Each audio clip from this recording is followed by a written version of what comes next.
Hi, I'm Jazmín Delgado, and I'm the program coordinator for Center for Political Education. And this is CPE Study Hall. Through CPE Study Hall, Center for Political Education talks with authors of materials we think can make our struggles more powerful. And we talk about how these materials can be put to use by organizers and activists. And I'm here with Ejeris Dixon and Che Johnson Long of Vision Change Win, a team of social justice consultants who support organizations in fully manifesting their missions, visions, and values. Ejeris is executive director, and Che is community safety program coordinator of the organization. And they are here today to talk about Get Information, a community safety toolkit. And I'll just share the screen here so y'all can look at this wonderful cover. Um, So this is the toolkit, the first few pages of the toolkit.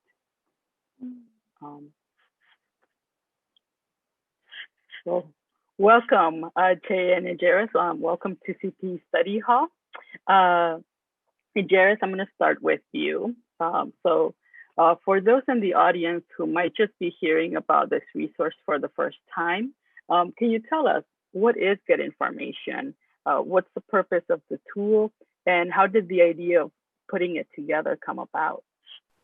Sure. So Get Information is a toolkit on community safety and security practices designed for folks who want to increase the safety and security of both their work, of the protests that they go to, of their organizations.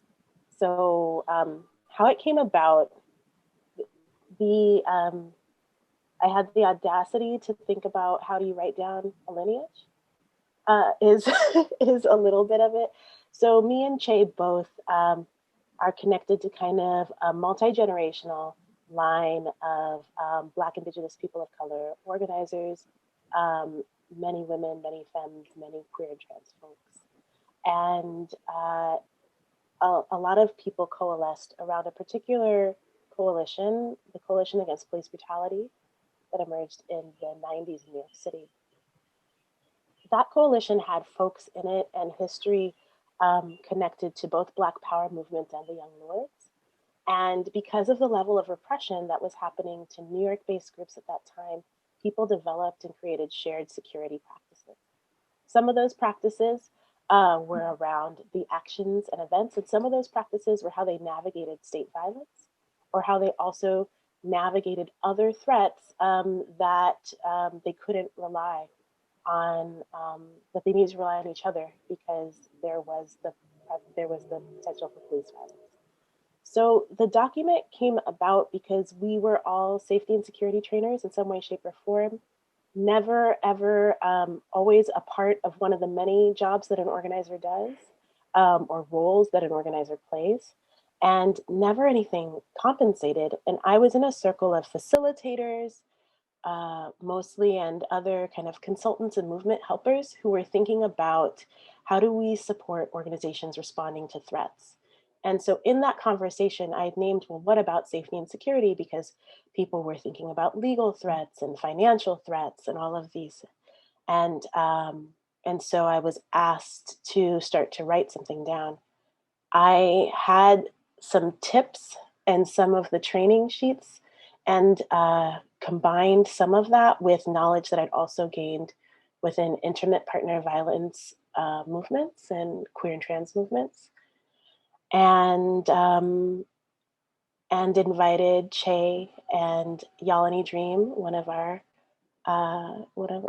colleagues and comrades, and Crystal Portalatin, in to do some work on this, and we started to try them out with different groups. I think the other thing to say is we kept these as like internal training materials that we would give to groups after we facilitated with them or supported them. But the conversation to become a toolkit was in conversation with movement elders, people who had trained us around responsibility, lineage, and really how much access do you want potential opponents or people who can threaten all of our safety to have to our safety practices. the urgency to put something out really was important to us, and particularly to me, because I thought everybody had this. I thought everybody was in this badass, like queer and trans, people of color led safety movement where you were trained and mentored into how to address threats without the police. And the more work we did with groups around the country, and the more, like I would casually say, who are your trainers? Who are you connected with?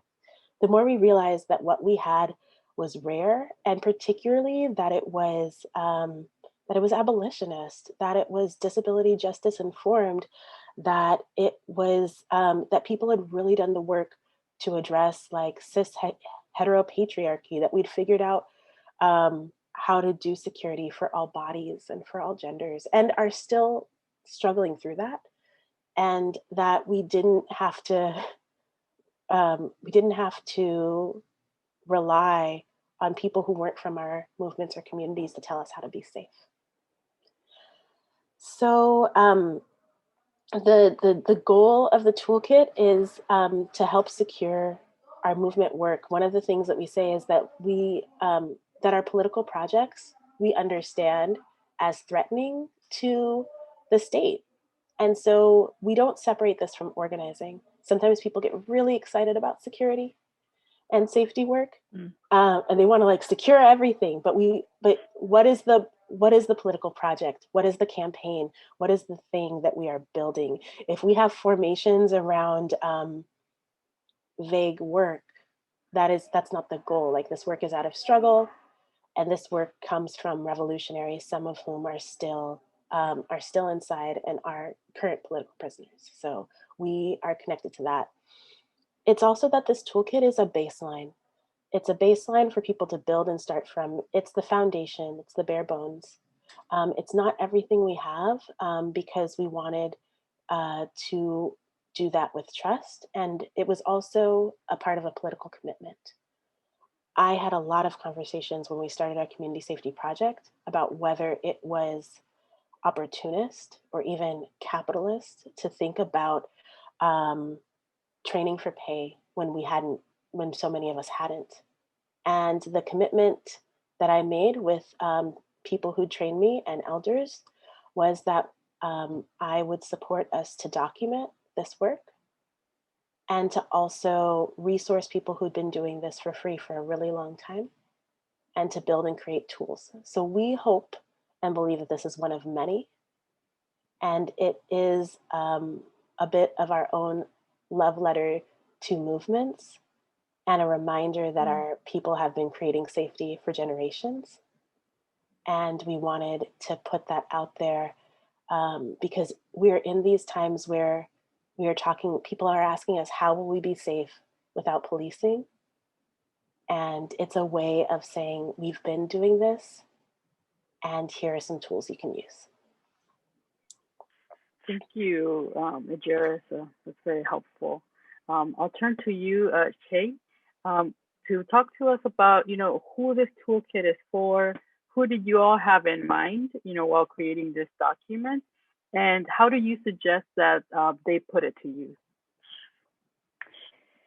Yeah, like Ejeris was saying earlier, we know that our communities have been creating safety for ourselves for a long time. And so it was really important to us that we created a toolkit that combined existing practices with new ways to practice, and recognizing that, a lot of the practices that are in the toolkit are very practical, and they're meant for groups to try on and repeat.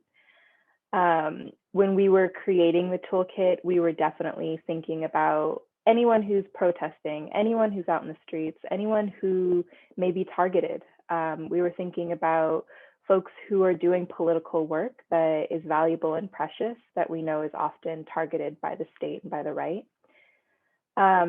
We were really concerned about making sure that this was an accessible document. And so it's very much a toolkit full of choose your own adventure. I really encourage groups to take on different practices and to use them as an opportunity to build trust in an organization, not just before, you go out onto the streets, not just before you're about to plan something, but as sort of a regular practice in your organization. And that's something that we really hope that groups would take on. The toolkit's really for groups, and it doesn't matter how formal or informal your group is, anything from a 501c3 to a collective.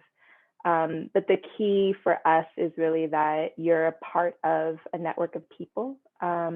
We find that, creating safety takes a team. It's a collective effort, and that it can't just fall on one person, even just one person inside of a group. And so a lot of the practices are geared towards really understanding a group's agreements around, if and when to call the police, creating agreements around how to intervene in physical violence. And a lot of that, I think, requires looking at groups' values and looking at existing structures, and then just developing some protocol and structure around that. We've had a few folks who've reached out individually who want to look at the toolkit. And I think there are pieces of the toolkit that are useful for individuals also. It's definitely a great resource for anyone who's just getting started in security work or who wants to create structure around an existing piece of work. And I always suggest that individuals who reach out to us connect to a group or find their folks, because like Ejeris is saying, this work is connected to movement, it's connected to organizing, and organizing needs people. So we encourage folks to use this toolkit in collective, in community, and with your folks. Thank you so much for that, Shay. And this next question is a tough one, and I'll direct it to both of you. So for each of you, what would you say is your favorite part of this toolkit? Or if not favorite, a part that you think is particularly useful right now for organizers. So I'll start with you, Ejeris. There is a section that we worked on that was really writing down practices that people use around vetting and how to choose a security team. I found that the term, like, is this person vetted? Have you vetted this person? Is kind of casually thrown around without actually saying, how do you do that? What does that mean? And what are some of the complications? And how has that changed over time? And particularly for groups that are open, which I really believe in, how do people maintain safety and security practices or sensitive information? And also maintain the ability that we want this to be a group where folks who are connected to this issue or this this cause or this struggle can just show up at. So I think that section is important. And also this piece around, like, then of the people in your group, who makes sense for safety and security work, and to dismantle some of the myths there.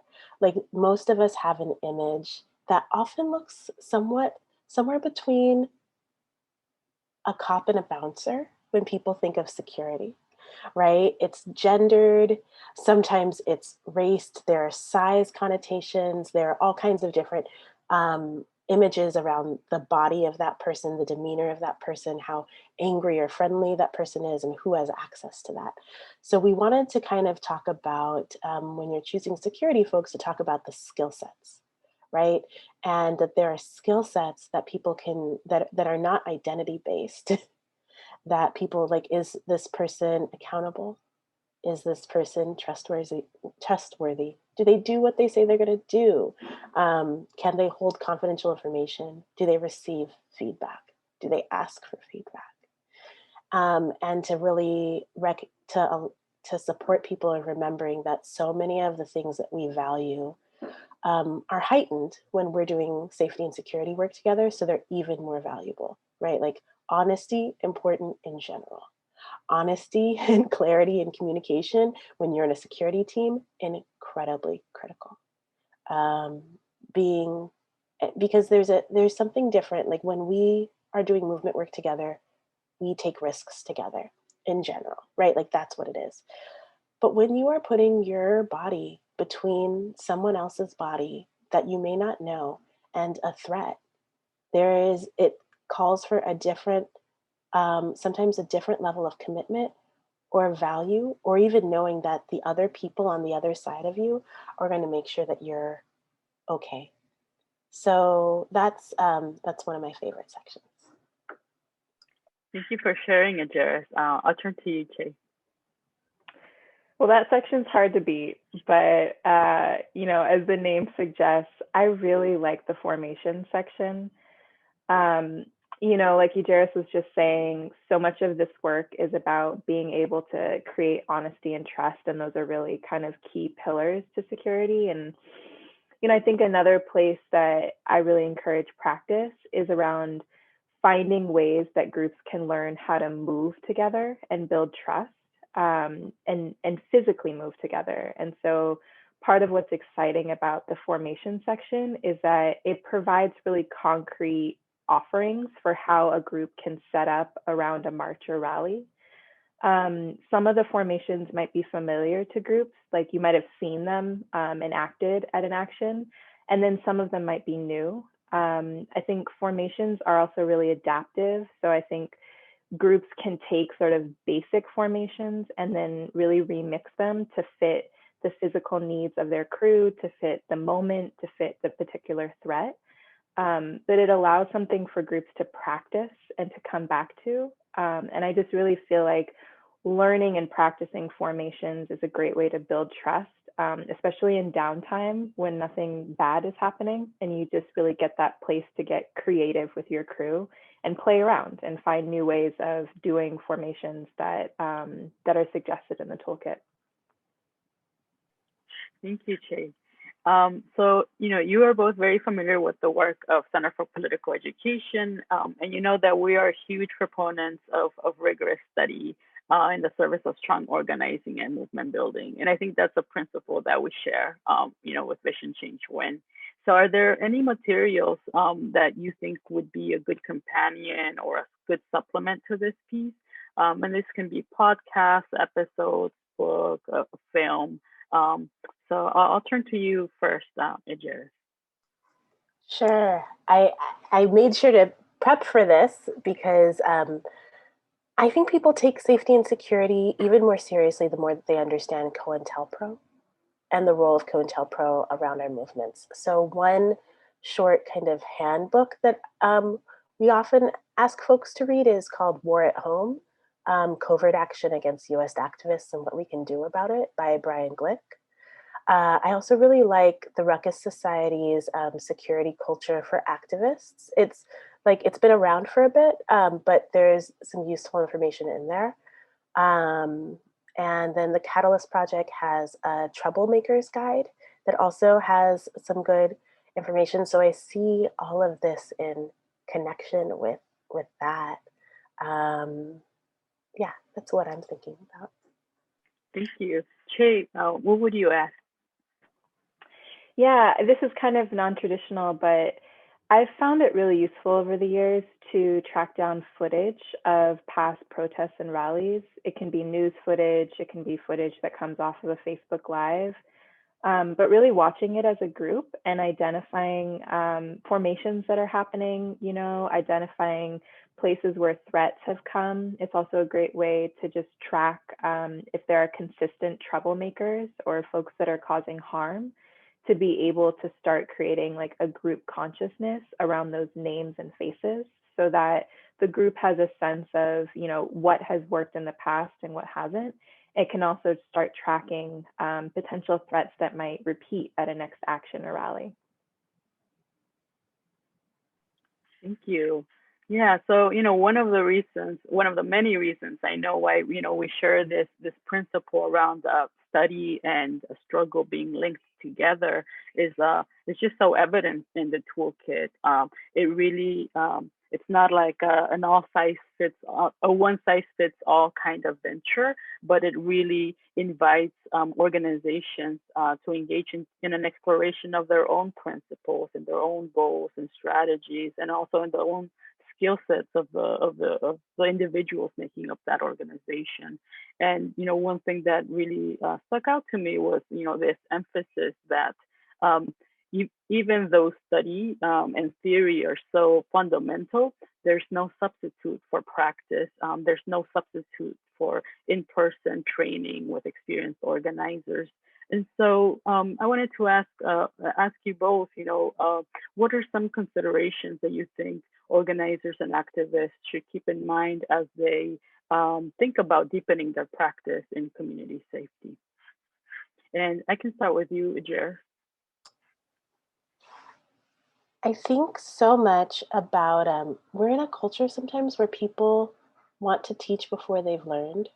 And I don't want to separate, I don't want to say that one is that there's inherently like a linear relationship there, but mostly that I know a lot of spaces where people will go to their first initial training on something.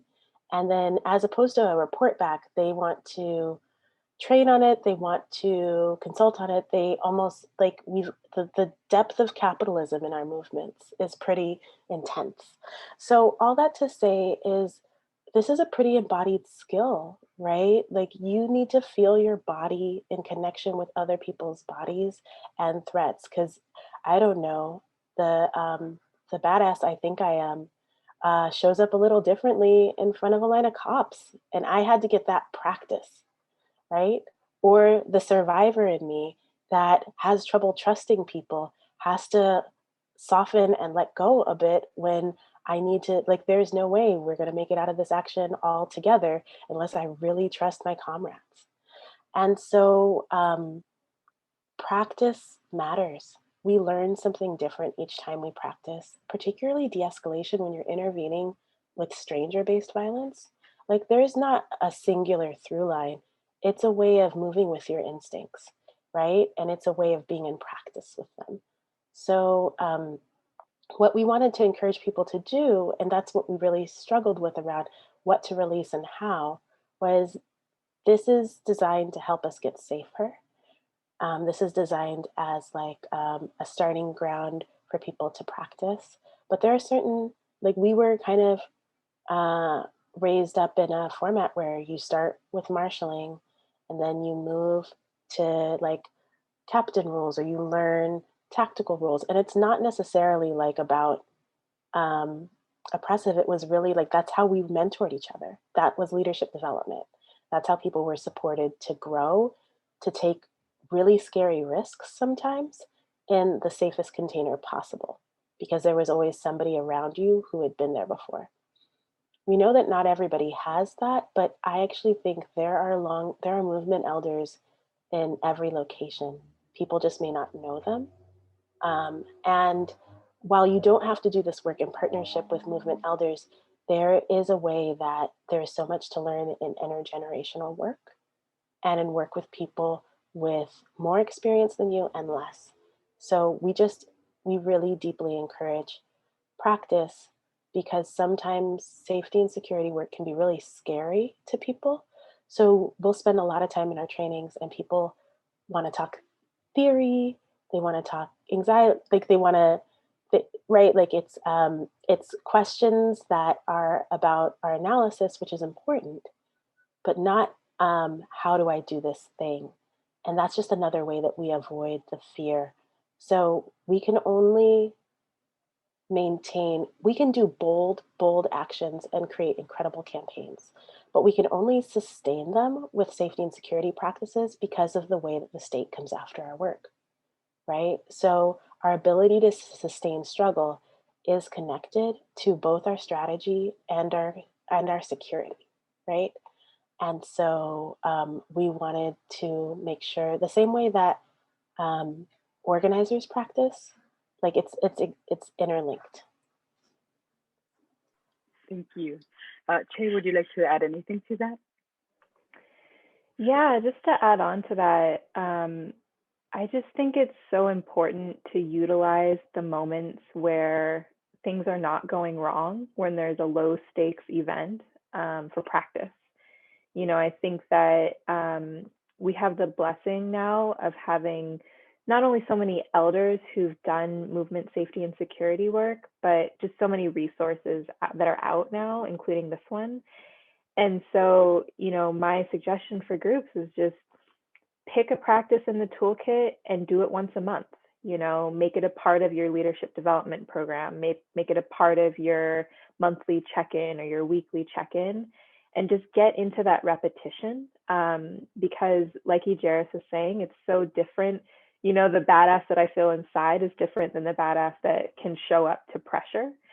And the more repetition that we can get when the stakes are low, the easier it is to build trust and to make sure that, you know, that fancy formation that we figured out together at that one meeting, it actually works, right? And that we've actually rehearsed it enough so that it feels like it's a bit of muscle memory. And really that's the aim, right? We want to get to the place where safety and security culture is muscle memory and it comes naturally to us and we sort of naturally flow into an interconnected structure. But we don't live in that world. And so just as much as we have a desire for interconnectedness, we live in a world that doesn't encourage that and that's constantly teaching us the kind of oppressive safety and security that we're getting away from. And so that's even more reason for us to make sure those repetitions happen with our group so that we can start building up a new way of doing things that happens sort of automatically. Thank you so much to both of you for those powerful insights, and also, you know, for that reminder, you know, that we are creating a culture, and part of that involves building up that muscle memory and just getting really in tune with the body too. Thank you. And this is an open question. Is there anything, any other thing that you want people to know about the toolkit that we haven't covered in this conversation?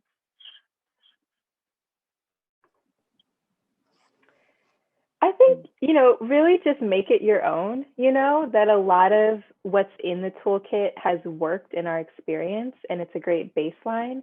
And also, I'm sure that there's a lot of wisdom that exists in the world that isn't in the toolkit, you know, and so take the practices as a baseline and remix them for your area, for your region, for your city, for your crew.